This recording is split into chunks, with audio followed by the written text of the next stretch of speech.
4 दिवस झाल्यानंतर मी बिस्तारा धुवून घेतला होता आणि दर महिन्यालाच आमचा बिस्तारा धुतला जातो या टायमामध्ये। आणि त्यानंतर मी एवढा सारा बिस्तारा आणि कपडे धुवून घेतले होते खूप सारे। आणि त्यानंतर हेअर स्पा करणार होते मी घरातली घरात।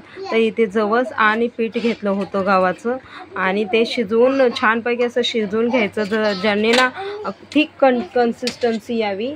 आणि अशा प्रकारे आपण चेक करू शकता थोडंसं हातात घेऊन, म्हणजे अशा प्रकारे झालं तरच तुमचं पेस्ट बरोबर झालं आहे। आणि हे चांगलं गरम आहे तोपर्यंतच गाळून घ्यायचं, थंड झाल्यावर खूपच थिक होतं त्यामुळे। आणि हे तुम्ही 1 महिन्यासाठी स्टोअर करू शकता फ्रीजमध्ये अशा प्रकारे। आणि त्यामध्ये तुम्ही विटॅमिन ई टॅबलेट वगैरे टाकून देखील ठेवू शकता आणि ॲलोवेरा जेल देखील टाकून ठेवू शकता। तर हे जेल टाईपच झालं आहे आपलं बघा। आणि पिठामुळे कन्सिस्टन्सी अजूनच छान झाली, कारण तांदळाचं जरी पीठ तुम्ही टाकलं ना त्याच्यासाठी खूप हेल्दी आहे आपल्यासाठी। त्यानंतर मी कोकोनट ऑइल घेतला आहे 1 चमचा घेतला आहे हनी। आणि त्यानंतर तुमच्या हेअरनुसार तुम्ही कमी जास्त करू शकता। आणि त्यानंतर मी कंडिशनर टाकणार आहे आणि बाकीचं मी पेस्ट मी फ्रीजमध्ये ठेवला आहे। आणि हे मिक्स करून घेऊन आपण पूर्ण स्काल्प सोडून केसांच्या लेंथला लावून घेऊ शकता। आणि त्यानंतर त्याच दिवशी मी हे सगळं करून घेतलं होतं आणि तुमच्याशी शेअर केलं। रात्री 11 वाजता हे जात होते नेपाळला आणि त्यांचा व्हिडिओ काढत होते।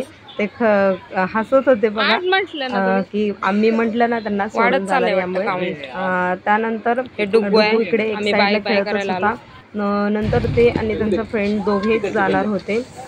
चल जाऊ दे म्हटलं, ट्रिपला छान वाटतं असं, त्यांनी पण एन्जॉय करू दे एकटं असं आपण पण करतोच, त्यांनी पण करू देत म्हणून। आणि नेक्स्ट वीक म्हणजे शनिवारी रोचेशनीची पण पिकनिक जाणार आहे स्कूलची। मी त्यांना म्हटलं की मी पिकनिकवरून आले, मम्मीकडून आले, तर आता तुम्ही लोक जावा। आणि त्यानंतर ते निघाले। तर डुग्गू वगैरे किती बोलतायत बघा तुम्ही।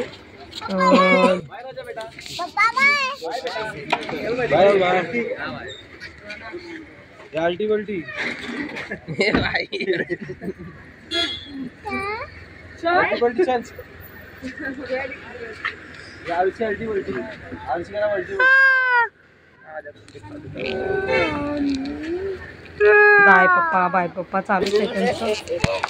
त्यानंतर सर्वजण निघाल्याच्या नंतर आम्ही पटापट आवरून घरी आले आणि खूप लेट झाला होता। हे जायचं होतं म्हणून हे धावपळ करत होते। त्यानंतर तिथून आल्याच्या नंतर त्यांना बाय वगैरे करून आल्याच्या नंतर आम्ही घेतलं मी ह्यांना झोपून घेतलं, बिस्तारा वगैरे करून घेतला आणि त्यांना झोपवलं पटपट। झोपवल्याच्या नंतर माझी भांडी राहिली होती। मी म्हटलं सकाळपर्यंत राहिली तर खूप कंटाळा येतो आणि एक्स्ट्रा काम वाढतं, त्यामुळे काय केलं सगळं आवरून भांडी पण घासून घेतले रात्रीच भांडे घासल्याच्या नंतर।